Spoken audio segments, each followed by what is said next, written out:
ഇരിക്കൂ. ഈ സുകുമാരൻ മാസ്റ്ററാണ് നമ്മുടെ ഹെഡ് മാസ്റ്റർ. ഇരിക്കൂ ഇരിക്കൂ. എന്താ എഴുത്തച്ഛാ അടുത്ത നമ്മുടെ പരിപാടി? ഇനി കുട്ടികളെ ചേർത്ത് ക്ലാസ് എങ്ങടാ തുടങ്ങുക? മാതമ്മ വരൂ, ഇങ്ങോട്ടിരിക്കാം. ഇരിക്കുന്നില്ല, ഒരു കാര്യം ചോദിക്കാന്ന് വെച്ച് വന്നതാ. അക്കന്റെ എരുമലിന് ഇങ്ങോട്ട് കയറിയ സ്കൂൾ കുട്ടികൾ എറിഞ്ഞു കൊല്ലു. വെങ്കടേശ വായ കൂട്. കാലത്തെ കറവ് കഴിഞ്ഞ ഞാൻ വെറുതെ ഇരിക്കുക. കുട്ടികൾക്ക് ഉപ്പുമാവ് ഉണ്ടാക്കാൻ ആളെ വേണമെങ്കിൽ. പറയാം. ICDS-ലും കെയറിലും എല്ലാം നമ്മൾ വിവരം അറിയിച്ചിട്ടുണ്ട്. അപ്പോ ആദ്യം തുടങ്ങുക 1ാം ക്ലാസ് മാത്രമാണോ എഴുത്തച്ഛാ? 2ാം ക്ലാസ് തുടങ്ങാനുള്ള കുട്ടികൾ ഇവിടെ ഉണ്ടല്ലോ. ഒരു മാഷെ കൂടെ അപ്പോയിന്റ് ചെയ്തിട്ടുണ്ട്. സ്കൂളിന്റെ ഉദ്ഘാടനം നമുക്ക് ആഘോഷമായിട്ട് നടത്തണം. വേണം. പറ്റിയാൽ ഒരു കരിമരുന്ന് പ്രയോഗം തന്നെ നടത്തണം. ഫണ്ട് പിരിവ് ഞാൻ ഏറ്റു. അത് വേണോ കുറച്ചുണ്ട്? അമ്പലത്തിനകത്ത് മാത്രം പോരെ?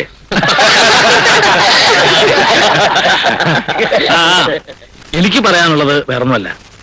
ഇത് മാധവൻ എഴുത്തച്ഛന്റെ സ്കൂളാണെന്ന് ആരും കരുതരുത്. ഇത് നമ്മുടെ സ്കൂളാണ്, നമ്മുടെ നാട്ടുകാരുടെ സ്കൂളാണ്. മാന്യജനങ്ങളെ, നമ്മുടെ നാട്ടിലെ കൊച്ചുകുട്ടികൾ 3-4 കിലോമീറ്റർ നടന്ന് സ്കൂളിൽ പോവാന്നുള്ള ദുരിതത്തിന് ഒരു അറിവ് വന്നിരിക്കുകയാണ് നാട്ടുകാരെ. ഇത് നമ്മുടെ സ്കൂളാണ്, ഈ നാടിന്റെ സ്കൂളാണ്. അതൊക്കെ ശരിയാണ്. പക്ഷേ മാധവെഴുത്തച്ഛന്റെ അത്യാന്ത പരിശ്രമം കൊണ്ടാണ് ഇവിടെ സ്കൂൾ ഉണ്ടായത്. ഈ വെള്ളിയങ്കിലെ ഗ്രാമത്തിലെ ജനങ്ങൾ മാധവെഴുത്തച്ഛനോട് അങ്ങേറ്റം കടപ്പെട്ടിരിക്കുന്നു എന്ന് ഞാൻ ആത്മാർത്ഥമായി പ്രഖ്യാപിക്കുന്നു.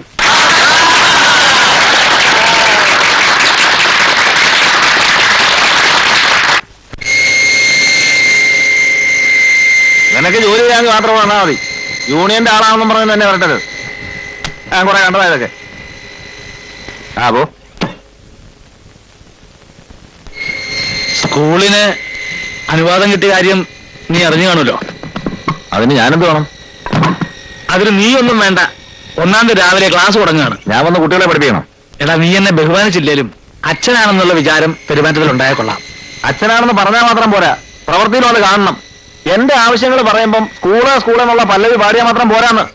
എടാ, നിന്റെ ആവശ്യങ്ങളൊന്നും ഞാൻ ഇതുവരെ സാധിച്ചു തന്നിട്ടില്ലേ? ഉണ്ടായിരുന്നു പണ്ട്. ആ പെണ്ണുപിള്ളേ മോളും വരുന്നതിന് മുമ്പ്.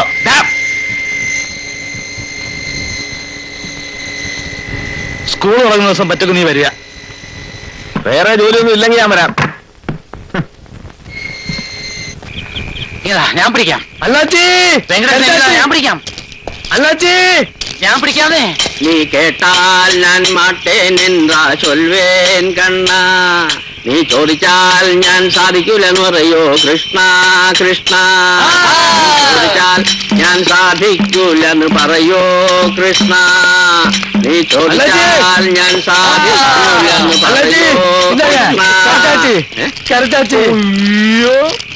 അയ്യോ എന്റെ ദൈവമേ, നാളെ ആ ബാലുവിന്റെ മുമ്പിൽ തലയുയർത്തി നടക്കാലോ.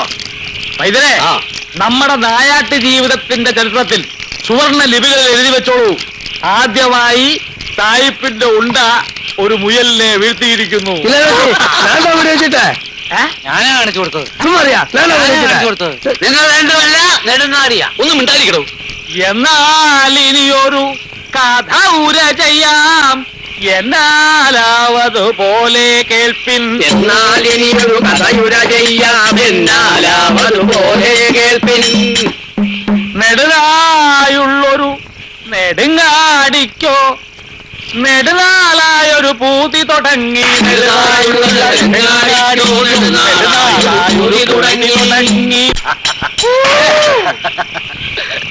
ഉള്ളത് നേരെ ചൊല്ലും നേരം തൊള്ള തുറക്കരുതാരും വെറുതെ. ഉള്ളത് നേരെ ചൊല്ലും നേരം തൊള്ള തുറക്കരുതാരും വെറുതെ.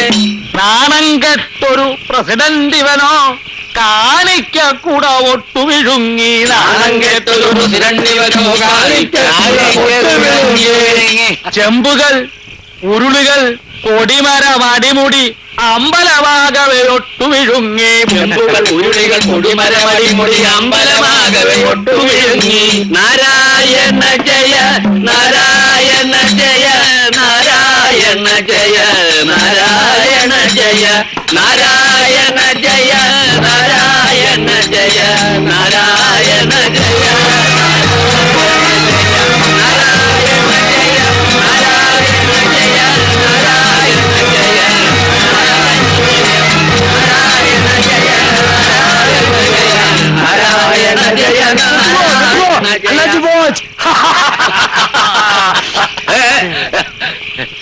ഇനിയിപ്പോ ഇതിനെ എന്ത് ചെയ്യണം? കുഴിച്ചിടണോ അത് ദഹിപ്പിക്കണം? ഒരു കാര്യം ചെയ്യാം, നമുക്ക് നേരെ പുഴയിൽ ഒഴുക്കി കളയാം. അത് മതി, നേരം എടുക്കുമ്പോ പുഴഞ്ഞങ്ങ് വന്നോളൂ. ആ കോപ്പിയിൽ അണ്ണാജി അണ്ണാജി വെള്ളം ടൈം ആച്ചി പോലാം വെള്ളം അണ്ണാജി പോലാം അണ്ണാജി അണ്ണാജി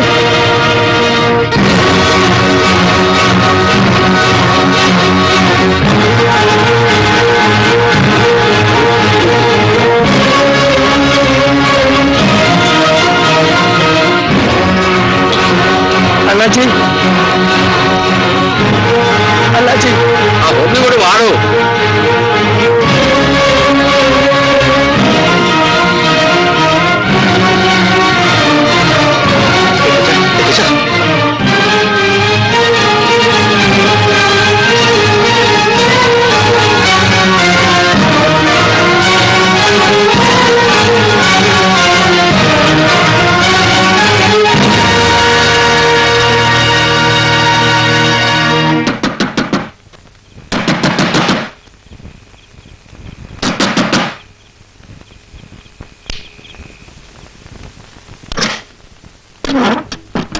ഡോക്ടർ എവിടെ? എന്താ അസുഖം? താൻ ഡോക്ടറെ വിളിക്കണോ? മെല്ലെ മെല്ലെ. അണ്ണാജി കുറച്ച് കുടിച്ചിരുന്നു, പാട്ട് പാടിക്കൊണ്ടിരുന്നപ്പോ തല കറങ്ങി വീണു.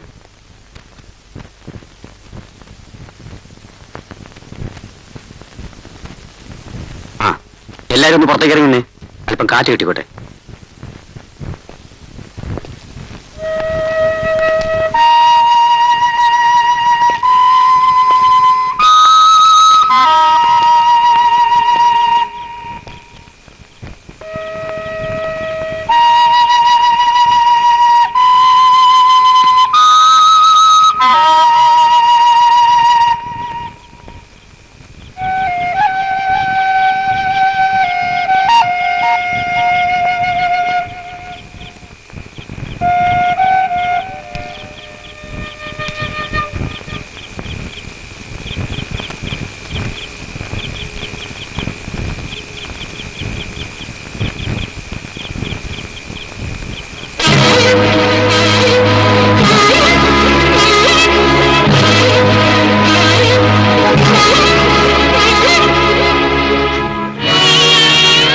അണ്ണാജി